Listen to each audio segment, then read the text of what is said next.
السلام عليكم ورحمة الله وبركاته. النهاردة هعمل سمك مكرونة مقلي، مكرونة بلدي. اول حاجة هعملها ان انا هعمل بتنجان كده يبقى تحط جنب الاكل، بابا غنوج احطه كده جنب الاكل. انا بحب البابا غنوج جدا مع السمك مع المكرونة والبانيه، يعني بيتحطوا كده فاتح شهية زي ما بيقولوا، او ممكن ناكله لوحده كده بالعيش كده، يا سلام طعمه تحفة. دي انا جبت بتنجانة وشويتها على البوتاجاز وقشرتها، وهحطها دلوقتي في طبق لوحده. هقشرها كده، شيلتها بالمعلقة عشان هي طبعا سخنة. هتشوفوا دلوقتي الدخان طالع منها، شايفين الدخان طالع منها ازاي؟ بالراحة كده عشان القشر اللي ما يجيش معايا في البتنجان وانا بشيله. واي قشرة بتيجي نحاول نشيلها عشان ما يبقاش في حاجات سودة في البتنجان واحنا بنعمله واحنا بناكله او يجي في بقنا. طبعا ده يعني مشوي على النار، فيعني هتلاقي طعمه مر يعني. فاحنا بنحاول نشيل اي حاجة بتيجي معانا واحنا بنشيل البتنجان من القشر بالشكل ده.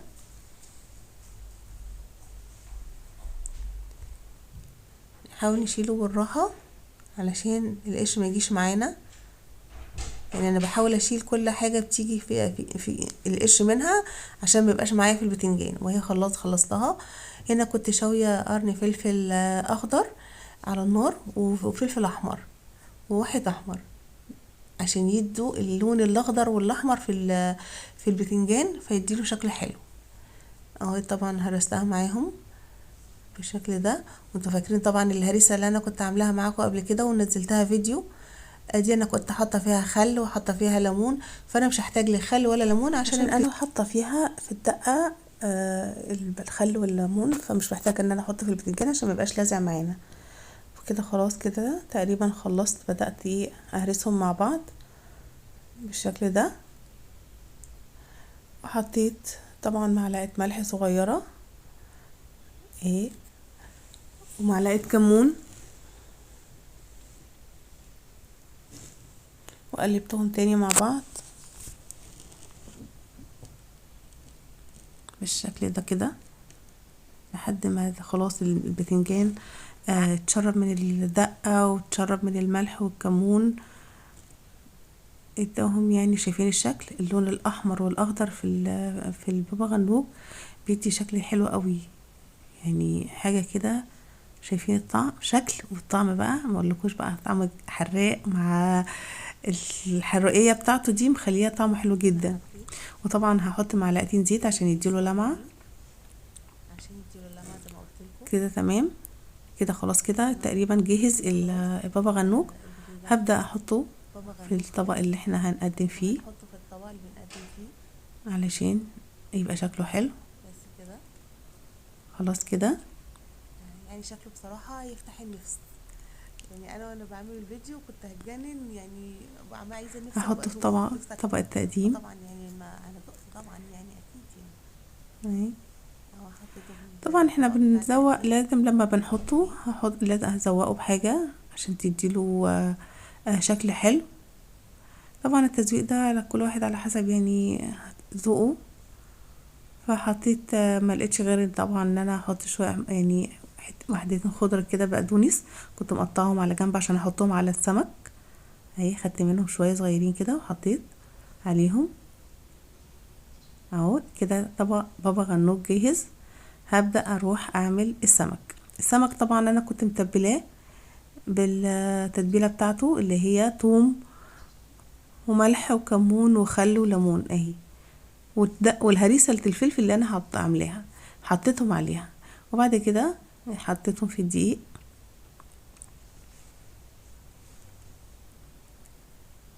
طبعا لازم اعملهم في الدقيق علشان اعرف اقليهم. ولما اعملهم لازم تنفضيها كده من الدقيق عشان ما يتحرقش منك الزيت. طبعا الزيت دلوقتي احنا عايزين نخلص شويه الكميه دولت بشويه الزيت اللي انا احطهم عشان ما بقاش محتاجه تاني. فلازم تنفضي السمكه من الدقيق عشان الدقيق ما ينزلش منه في الزيت فيتحرق، فتضطري تغيري الزيت تاني وتحطي زيت نضيف. ما يبقاش السمك معاكي لونه اسود. لو اتحرق الزيت لو اتحرق في الزيت السمك هتبقى سودة ويبقى شكلها مش حلو، مش لطيف يعني في التقديم.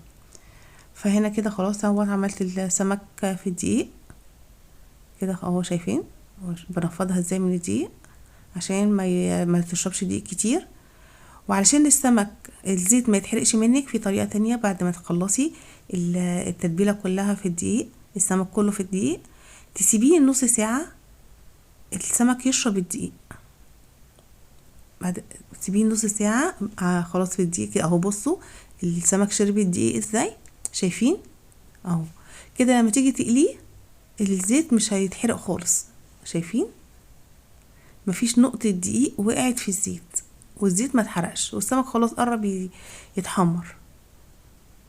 فدي فكرة حلوة جدا ان انا عملتها، ان انا بسيب السمك مع الدقيق نص ساعة قبل ما اقليه، مش اول ما تحطي الدقيق تقومي رايحة قلي على طول، لا لازم تسيبي الزيت كده يتشرب، تسيبي سوري الدقيق يتشرب والسمك يشربه.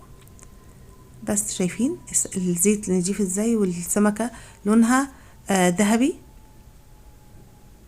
كده. قربنا اهو، قرب يستوي يتحمر.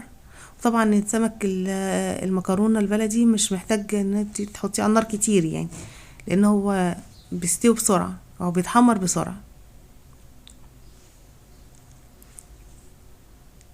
طبعا يعني النار تبقى مش هاديه ومش عاليه، تبقى متوسطه.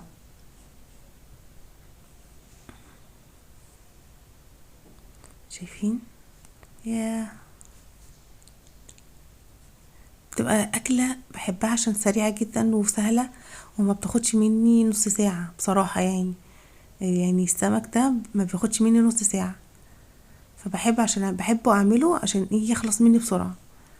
طبعا كلنا بنحب السمك المكرونه البلدي او السمك اي سمك مقلي بنحبه وبنشتاق له، بس بنخاف نعمله بصراحه عشان الزيت.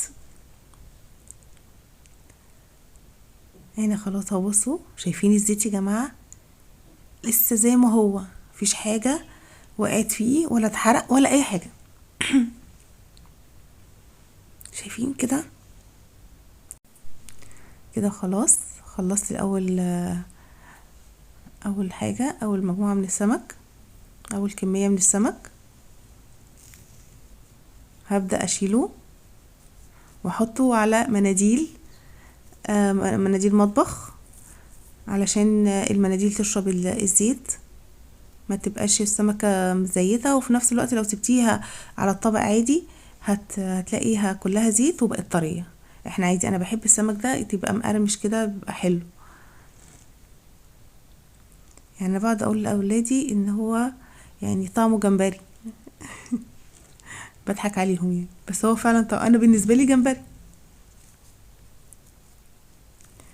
بصوا الزيت اهو، قلتها لكم كام مره، شايفين هنحط المره التانية اهي، شايفه يا جماعه الزيت زي ما هو مخلص وما تسودش وما غمقش وما حصلوش اي حاجه.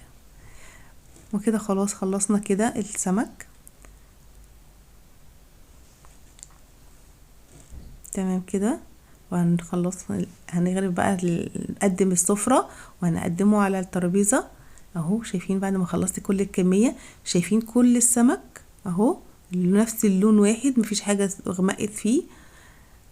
وقدمته طبعا مع سلطة خضراء والرز اهو. شايفين الرز شكله جامد حلو جدا. وطبعا حبيبنا كلنا البابا غنوج اهو، شايفين شكله بقى، شكله واو تحفة. وبالهنا والشفا، ويا رب يعجبكم من مطبخ نهلة. ارائكم كومنتاتكم، وريت اللايكات الكتيرة، عشان انا في ناس ما بتعمليش لايكات، معرفش ليه، مش عاجبهم اكلي ولا مش عاجبهم ايه بالظبط.